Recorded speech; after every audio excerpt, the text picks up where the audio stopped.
2 वर्ष भाषा नाही त्याचं माझं. तुला माहिती आहे मग माझा स्वभाव कसा आहे. मला एखादी गोष्ट खटाकली की खटाकली. माहितीला सुद्धा जाणार नाही तर जागरण कावा आहे आज संध्याकाळी. मामानं फोन कावा केलाय आत्ता किती वाजले 12.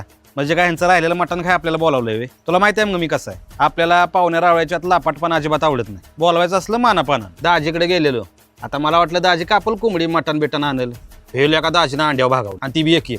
तुला माहिती आहे मग माझा स्वभाव कसा आहे. तेव्हापासून आजपर्यंत दाजीच्या घरात मटण खाल्लं नाही. दाजीनं मटण आणलं की निघून तर येतो नाहीतर काहीतरी कारण सांगतो. माझंच लग्न ठरवायचं चाललेलं. बायकोचा मामा लागला की पुढे बोलायला.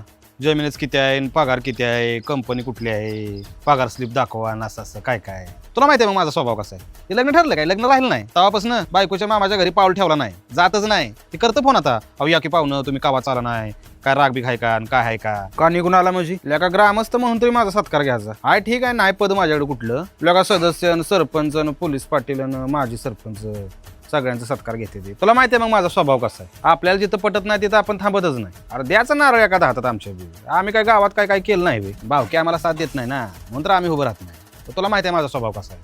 आम्ही बी भावकीला विचारत नाही. अरे नाही देऊ दे कोणी खांदा दिला तर कोणाचं कोणा वाचून राहतंय वे. तुला माहिती आहे मग माझा स्वभाव कसा आहे. ताटपणा सोडणार नाही.